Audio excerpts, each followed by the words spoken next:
Jeffrey Epstein suicided. Jean-Luc Brunel suicided. Those are the two that went to prison. Delane is the only one that hasn't been suicided. She actually was moved to country club prison. Steve Hoffenberg, who's a major sort of figure in the Epstein story, is now gone. We don't know how he died.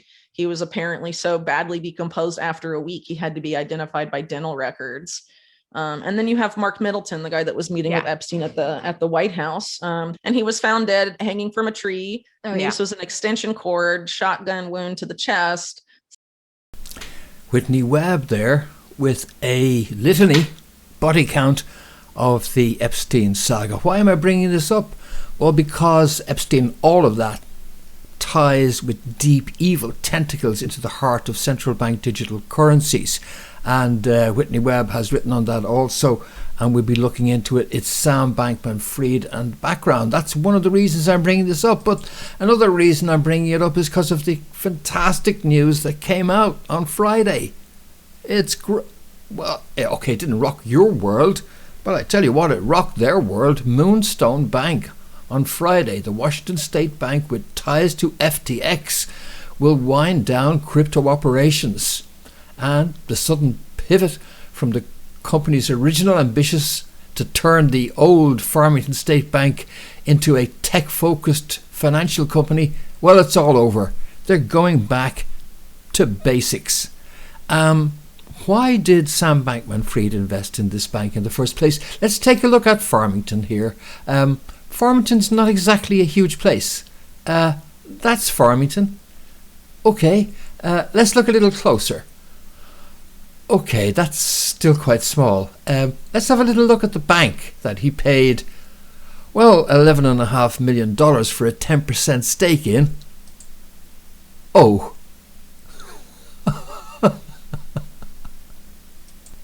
And I'm not laughing at the people of Birmingham, but what I am wondering is why he would pay that kind of money for a bank which, up until its acquisition by someone else a little earlier, had 3 employees, didn't offer online banking or credit card services, and mainly just lent to local farmers. Well, that's a very good question.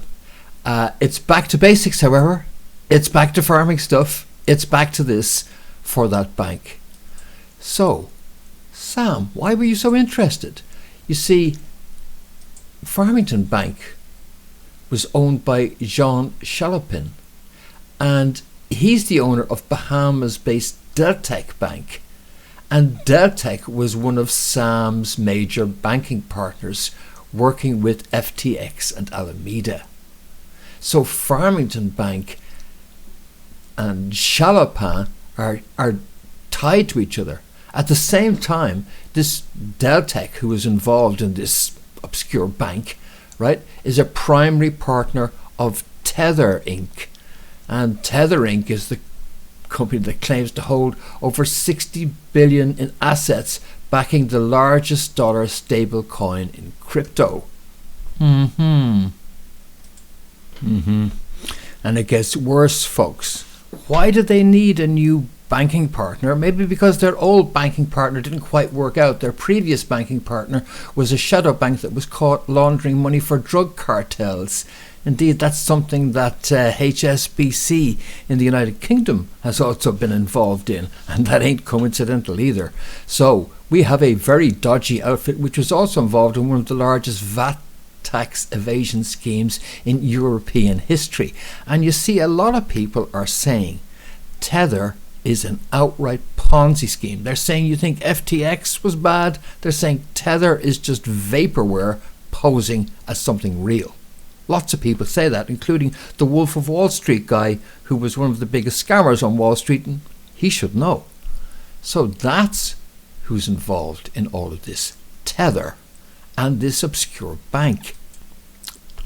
Routine, run-of-the-mill financial chicanery, you say. Why are you bringing this up? Who cares? This goes on all the time. So let's dig into Tether and find how deep the evil roots go. So look at Tether, the cryptocurrency, which is so close to FTX and Sam Bankman-Fried. And we'll look into the background of it.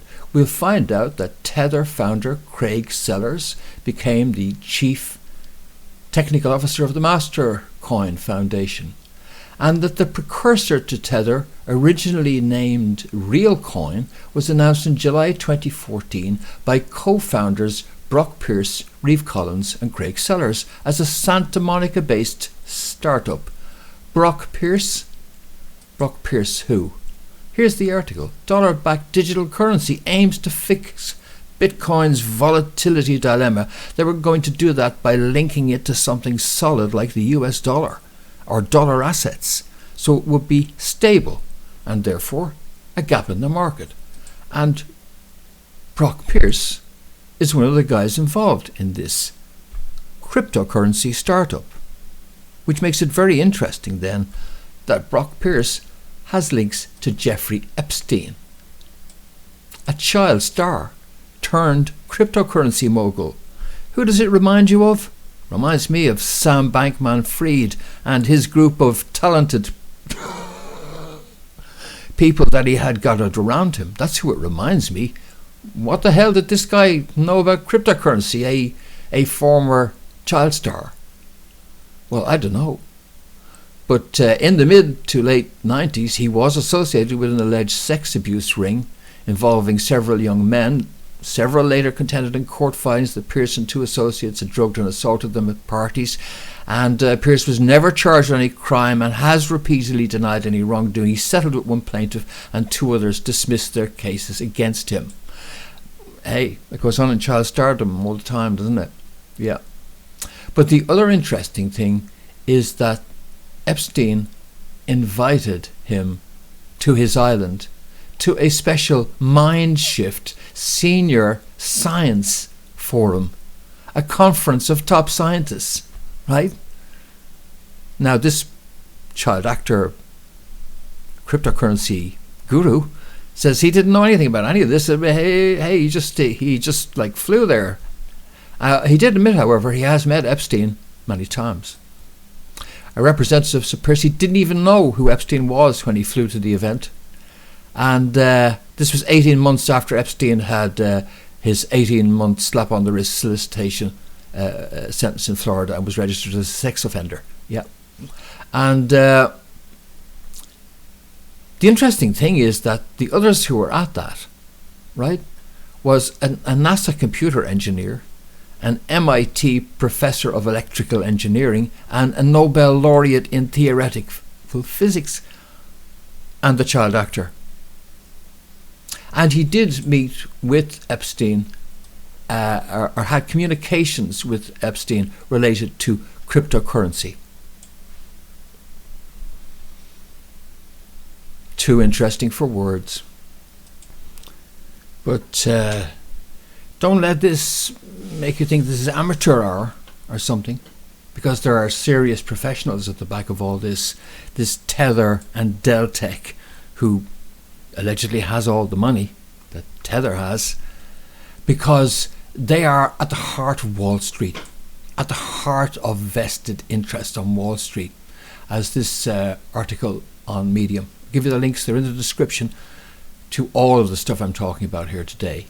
And it says that the current Deltec Bank and Trust is just the spin-off of a group of companies led by a handful of financiers, businessmen, entrepreneurs and bankers who since the 1930s and then from the second half of the last century have literally written the history of Wall Street and finance.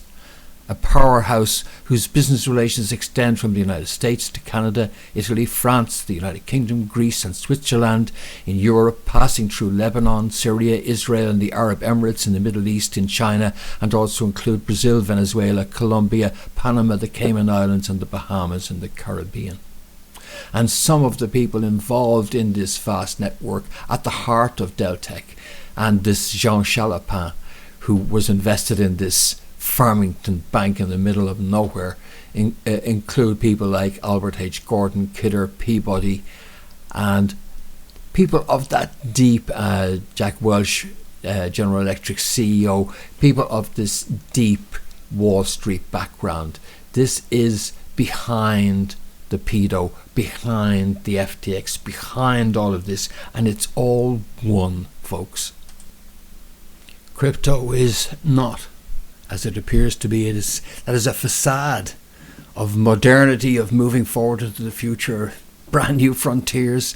At the heart, it's old money, it's old power, attempting to exert control, and the roots of this so-called modern technology go right back into the heart of Wall Street, into the heart of the intelligence agencies. They go from the perversions of power in Wall Street and DC to the perverted casting couches of Hollywood, and from there to the perversions of an island, whether it's in the Bahamas or one owned by Epstein, where all of this consolidates into the evil that it is.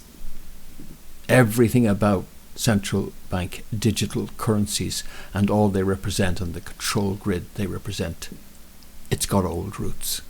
You can get more on this. Whitney Webb obviously can give you some more on the background to all of the Epstein angles on this. I've got the links in the description. And Guy from Coin Bureau is also got an analysis of this, and he thinks that at the end of the day, the FTX operation was designed to penetrate the heart of the cryptocurrency market, manage it, gather intelligence on it, and manipulate it, and ensure in the end that only Circle and a particular digital crypto outfit with deep connections to Wall Street remains as the last one standing. Interesting perspective there too. Links to all of those are in the description as well. So the only positive note I can come out of this with is to reflect on the bright future for the people of Farmington, who, having seen the illusions of that yellow brick road, having had many experiences on the way, are now happy to be back, well, not in Kansas, but in Washington, D.C., and getting back to the business, the important business, of lending money to farmers. Way to go. I'm all in favour of it. This is the future, folks, not FTX. All right, that's it. I'll be back with more shortly. Look forward to your company for that too. But in the meantime, for breakfornews.com and informedconsent.ie, this has been Fintan Dunn reporting. See you soon.